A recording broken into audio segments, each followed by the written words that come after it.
Week 8, we're finally here. It's the final week of this course, and I hope you've enjoyed it. I know I have, and I hope that you have learned something and gained some tools and some principles that you can apply to youth ministry that you're in right now, and then also in your ministry in the future. So we're going to jump right into this content today. I've entitled this Initiating Purpose-Driven Change. Now, I'm going to run through this rather quickly, and then I'm going to give you some thoughts and my advice. That's just stuff I've learned in my years of ministry that I'm going to just kind of share with you, some things that I just wrote down that I think will help you. So let's jump right into it about change. Let me say this by way of introduction. No one likes change. When I first started in ministry, I just thought that the older people were the ones who didn't like change. So if you change the music on Sunday, the older people are the ones that are going to get upset about it. If you change whatever the order of service on Sunday, the older people are going to get upset about it. If you change the seating arrangement on Sunday, the older people are going to get upset about it. That is true in a lot of ways, but what I learned was that no one likes change. I don't care if they're 14 years old. They don't like change. I don't care if they're 25 years old. Change is not something that a lot of people just welcome and handle naturally. There's criticism, there's frustration, and things like that. And so change is something you have to navigate. Even in youth ministry, you have to be careful and be wise about how you change things because your students and your leaders could get upset about it. So how do you initiate purpose-driven change? Letter A, actions for wise change. Number one, you have to evaluate your motives for change. Why are you doing this? All right. What are you planning to do? Who is this going to impact? You got to decide on the motives. Is this only to advance your ministry? Is it only to make you look good and to lift you up? Is it only to because it's your idea and you can't stand what somebody else had already created before you got to that church? My point is this: you have to evaluate your motives for change. Number two, be in prayer. That's a have to. It's the first thing you need to do before you change. You have to pray about it and make sure this change is of God and not of your flesh. Number three, evaluate honestly, listing specific pros and cons. So you might have a great idea. And when you sit down and you get a whiteboard out, you write down the pros, you write down the cons. Here's the truth. Evaluate it honestly and realistically, because even the greatest of ideas probably have some cons to them. And you need to know that and know if this is exactly what God wants you to do. Number four, seek counsel and support from your supervisor. So if that's your pastor or an executive pastor or a family pastor that you work under or whatever, or possibly a main central campus pastor if you're at a multi-site church like ours, here's the truth. Seek counsel and support from whoever your direct report is. So you need that support from them. You need that counsel. Get their advice. Don't just make changes in isolation. Make them in a group and as a team. Number five, spend time with your most supportive volunteers, your most supportive parents, your most supportive students. So find out exactly what makes them tick, what they love, spend time with them, build relationships. But at the same time, number six, spend time with your most negative volunteer, parent, and student. So spend time with both the supportive ones and also the negative ones. Find out what frustrates them. Find out how they're thinking. Find out what they're made of. Find out what church they've been a part of. Find out how long they've served, and that'll help you understand exactly why they feel the way that they do. Number seven, refer to your changes as experiments. So when you make a change, don't just say this is the way it's going to be for forever. No, this is an experiment. We're experimenting with something new, trying something different so that we can see this desired result and list what that result is. And say them as experience. Number eight, prepare for people to be hurt. Prepare for people to be hurt.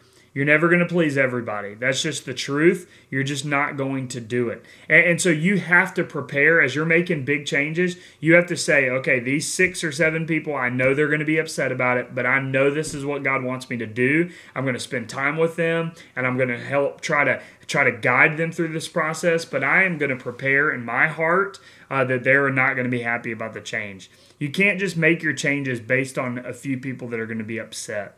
Number 9, be wise in your timing. Be wise in your timing. If you just started at a church, it's probably not the best time to make any drastic changes. You have to build relationships. Relationships build trust, and trust breeds followership.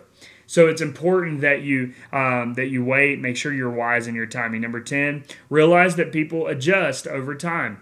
So, for instance, you might make a change and you kind of pull people along. Give it a few months. They're going to probably become and love the new normal. And so people do adjust over time. Number 11, thank your change agents. There's going to be some that are just going to follow you, that are going to trust you, they're going to support you. Thank them. Just take them out to coffee, take them out to lunch, and just say, hey, thank you so much for being a part of this and for supporting us through this big change. Letter B, there's deposits of change, and they're this: planning, politics, and prayer. The deposit of planning. Here's what I want to challenge you with real quickly. Don't make change without planning. Okay, so don't just come and be one of those youth pastors who get a terrible rap sometimes because they fly by the seat of their pants. Don't be that guy. Plan things out. Every meeting you have needs to be planned. Every youth service you have needs to be planned. Every change that you institute needs to be planned. It doesn't need to be something you thought of the week of. That does not fly well with people. You haven't had enough time to get counsel about it. You haven't had enough time to really talk to some key people about it. You haven't had time to really process what you want to do and the outcome that you may get. And so make sure you spend some time planning before you change things. Number 2, the deposit of politics. Listen, I hate talking about politics, but every church, they're there. And they are real. So letter A, you need to learn the systems. Learn the systems. Here's what I mean. If you're in a traditional church and that's the way things have always been, you're going to have to learn that and understand that. And if you make a few quick progressive changes, that could destroy that entire church. And so you have to know that. If your music is super contemporary, super modern, super, kind of today and that kind of thing, here's the truth. If you want to pull things back a little bit, you have to remember doing so is one of their systems. It could cause quite a stir. So learn the systems. Know what people have and what they've always done and things like that. Letter B, discover what is valuable. Discover what is valuable. So find some of those things that you know, wow, those are rocks that are not going to be moved for a long time, and try to start working towards that, but don't change them right off the bat. Find what people value in your church. Letter C, become a team player. Be on the same team. Realize that youth ministry is not the only ministry in your entire church. There's a whole church there, and you are just a part of the church trying to accomplish the exact same mission. So work with all the teams at your church. Letter D, enthusiastically support your senior leadership. Enthusiastically support your senior leadership. So your pastor, when somebody comes to you and complains, support them. When somebody comes to you and says, hey, did you know about this? And you had no clue about it, support him. Be a part, kind of put all your eggs in his basket. Letter E, know how to measure and communicate success. We talked about this at the beginning of this class and this course. Here's the truth. You should be able to determine if you're successful or not. You should be able to look at growth numerically, but also spiritual maturity and spiritual growth. You should look at students who are serving. You should see your numbers progressing from year to year. That's important.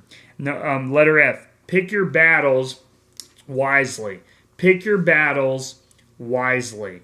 And realize there's some things that are not worth fighting for and not worth fighting over, so don't worry about it. Number 3, the deposit of prayer. And I'll run through this quickly, but the purpose of prayer is this: to keep us dependent on Him and to keep us into a relationship with the one who gave us life. Here's the truth. You need to pray over everything. Your leaders, your students, and the changes that you make. And so make sure you bathe it in prayer because it helps us keep us dependent on Him. Prayer is not a time where we come to God and say, hey, here's what we want to do. No, God knows everything. We know that. And so, but here's the truth. You need to, it allows us to stay dependent on Him. That's the purpose of it. Letter B, the person of prayer.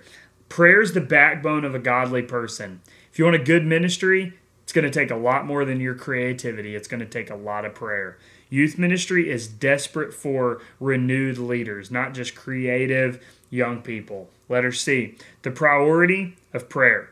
Prayer is not something we tag on to the end of our plans that we've already made. No, prayer is talking to God and asking Him what plans you need to be implementing. Letter D, the potential power of prayer. I love the word power in Scripture. It's from the Greek word dunamis.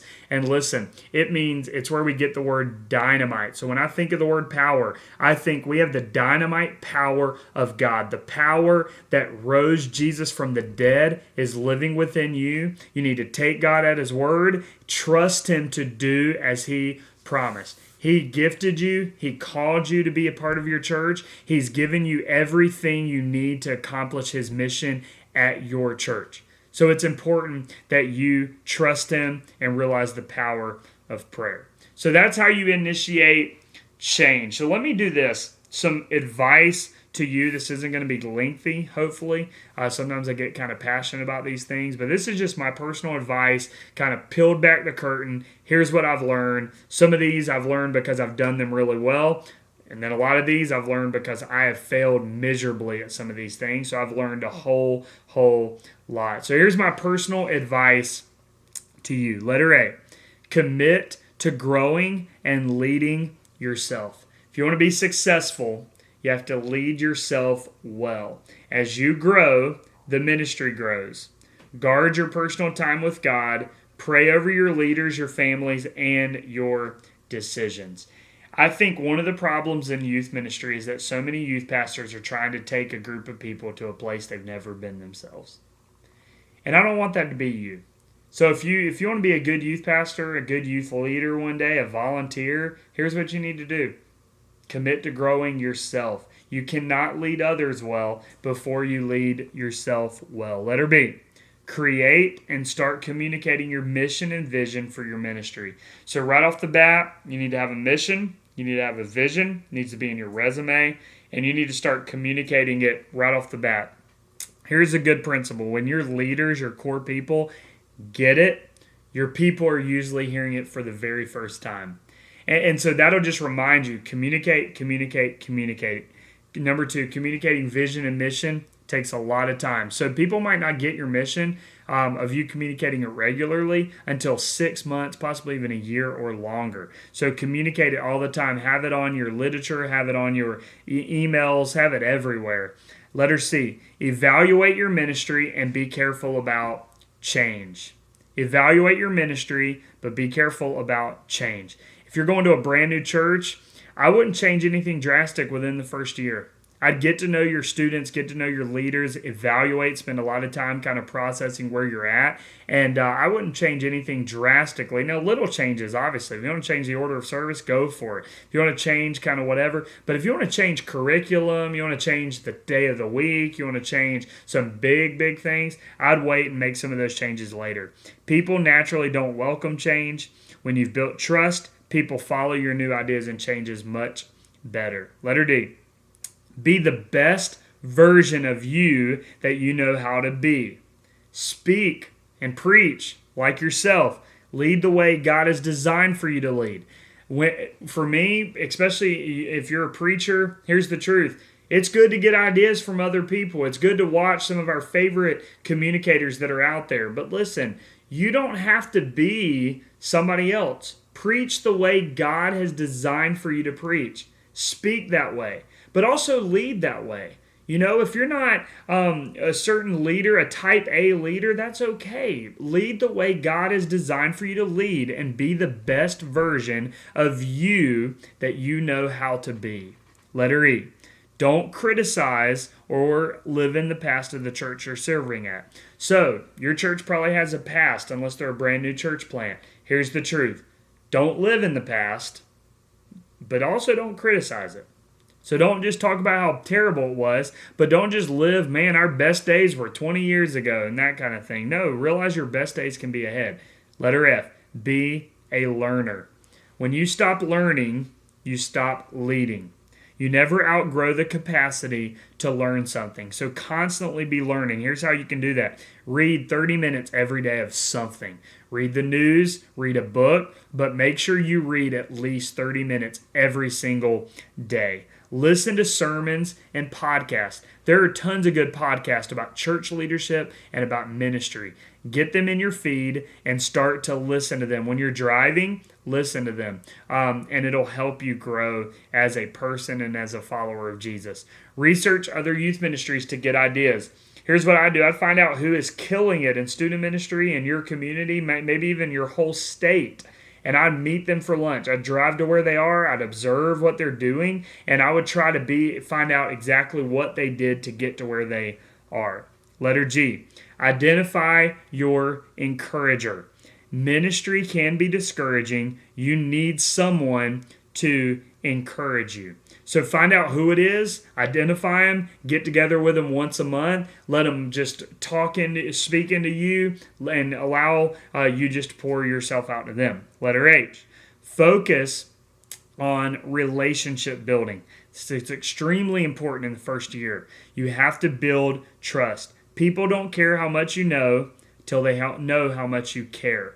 So it's important that you constantly are caring for people, loving people, building relationships with people, and that's when you will find that they will follow and receive the truth that you're trying to share with them. Number 2, spend a lot of time with people in your first year, and it will go a long way with your people. Letter I, and I know I'm running through this rather quickly, which I know you're probably not complaining, but letter I, be confident. Let no man despise thy youth. I used to struggle with confidence so bad because I wanted people to like everything I did. And so when I got challenged, I kind of went into a shell and I'd get nervous and I'd second guess what I'm trying to do. Listen, be confident. God called you. I don't care if you're 22 years old and you're a full-time pastor and you're leading leaders who are 40 years old. That's intimidating and I get it. But listen, God called you, and where He calls you, He will equip you and sustain you. And so you need that. And so make sure you're confident. Where God calls, He equips, and don't be an insecure leader. Letter J, demonstrate grace and mercy as often as you can. Remember, teenagers are going to act like teenagers. You never know what the student is going through away from church. You never know what their home life's like. You never know how they're treated at their school. Be patient and be filled with the Spirit in how you respond to students. And then the last thing, and we are done, and I hope you've enjoyed all this, but the last one, don't miss this. Have fun and laugh at yourself. Have fun and laugh at yourself. Don't be so cocky and big-minded that you cannot just laugh at the mistakes you're going to make. But listen, ministry is one of the most fun things you will ever do in your life. Have fun, enjoy it, spend time journaling about it, and write things down, and laugh at yourself. Don't be arrogant or cocky. Journal and make memories. Journal and make memories. Well, I hope that you've enjoyed this course. Hope that you do well in the final this week. I've enjoyed having you. Listen, my cell phone number, email, keep that. Any questions you have about anything we haven't discussed or possibly something we have discussed in the last 8 weeks, I'm always available, so always reach out to me. You can text, call, or email me at any time, and I would love to continue this relationship further than the past 8 weeks. Have a good rest of the summer.